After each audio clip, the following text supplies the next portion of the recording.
let's first discuss first principle. Do you think that Fannie and Freddie should go public? I actually do.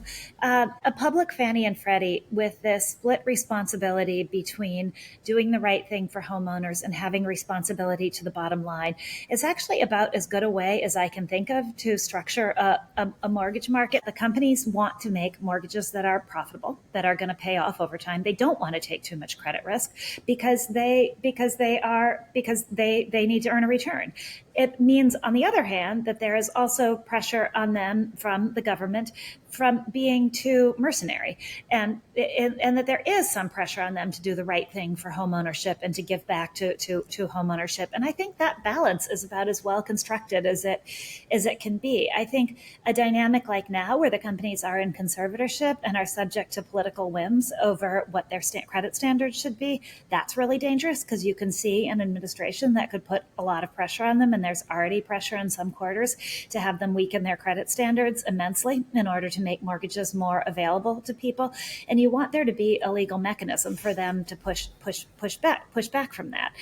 I don't think that you can have a functioning mortgage market or a functioning Fannie and Freddie if you get rid of the implicit government guarantees. And Trump says he's gonna keep that.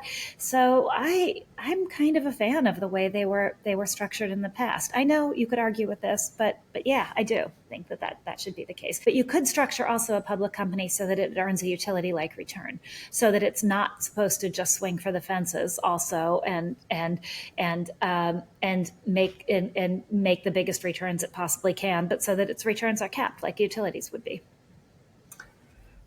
First of all, the fact that there are not now some huge favoritism in mortgages or political, I think is not true, because when it comes to area like in Florida, if you were to factor in the real risk involved, I think that almost nobody will get a mortgage in Florida, but that's not politically doable.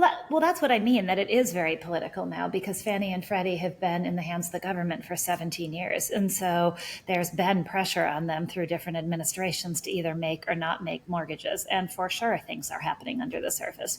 And if they were independent, publicly traded companies, there's at least another mechanism there of responsibility, not just to their government overlords.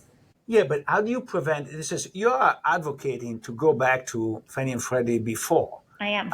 which didn't work that well to begin with, and Well, the risk that they are going to take advantage in some way of the government guarantee to do something crazy, with the excuse of being privately owned, and is pretty big.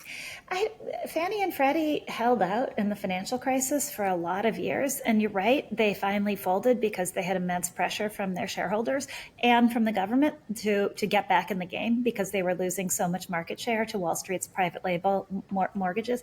They had pressure from all sides, from community activists, from their shareholders, and from the government, that they weren't doing enough in this subprime lending area. And so that is a real problem. I'd posit that it's more broadly a problem with financial institutions, that there does seem to, and I'd love to know if there are any academic studies, or if there could be one, about what makes finance suddenly kick into a race to the bottom instead of a race to the top, because you want to believe any business should be a race to the top, but at every point in a financial cycle of some kind of product, it becomes a race to the bottom, where everybody's competing to offer credit on looser and looser terms, and that was a problem for Fannie and Freddie. It was a problem for the Wall Street banks. It was a problem for the entire economy. So I do agree that you need a safeguard against that, and maybe there is some kind of counter-cyclical measure you can put in place such that they step back from the market in those times if the private market is facilitating everything, or maybe you cap their returns like a utility, and maybe that's one of the mechanisms that you can put in place.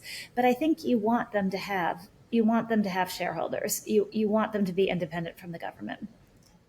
But how do you reconcile the fact that if you want to do that, you need to float them once they are properly capitalized? And to properly capitalize, you need to raise hundreds of billions of dollars. Right. And there's no way they're going to raise it in the IPO. Right. It's too much. Right. And if you really want to recapitalize it, you have to wait 10 years to do so. Well, doesn't it partly depend on what you do with this money that the government says it is owed?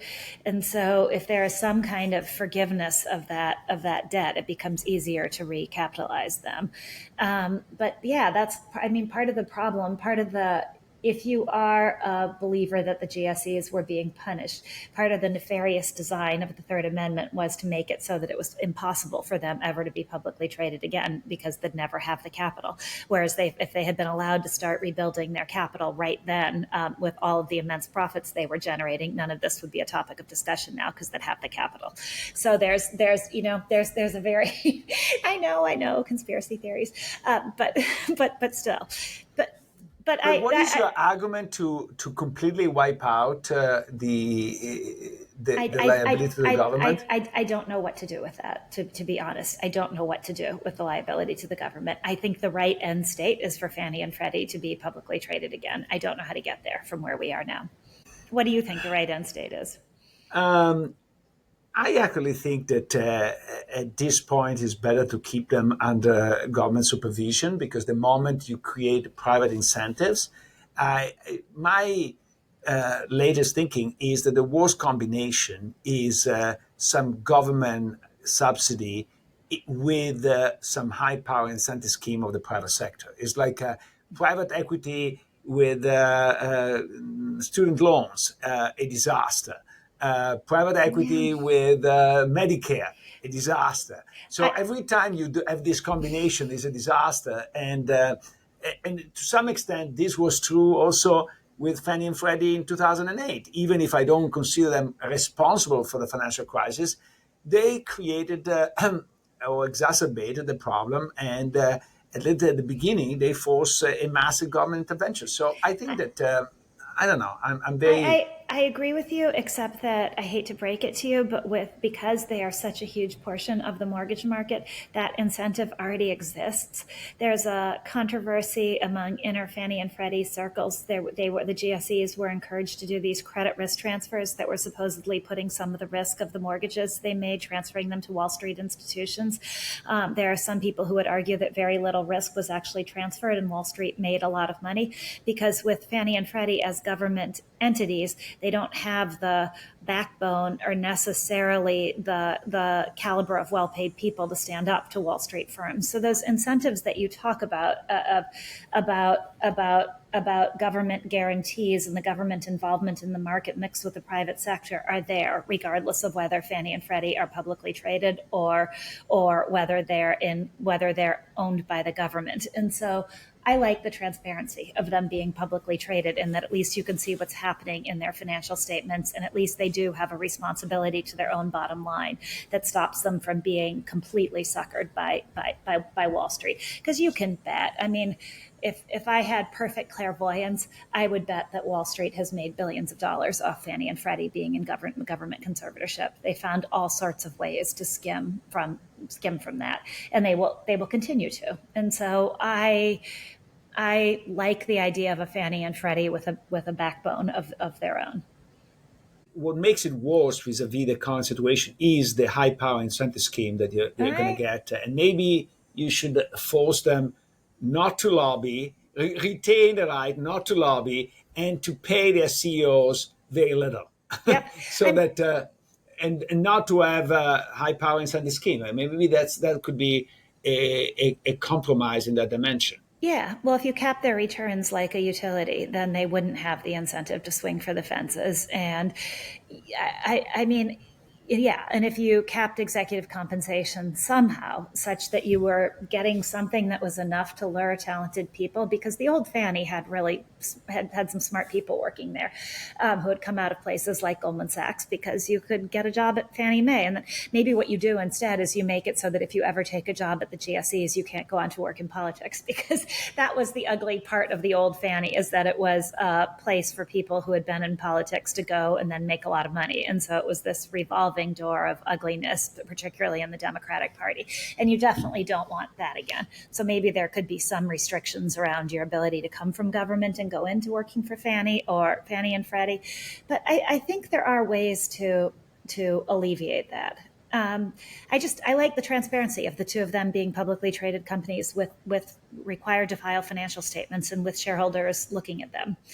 But they are required to file financial statement even now, I because know, but technically, yeah. I know, but you don't have the detailed scrutiny of them that you had when they had a big shareholder base.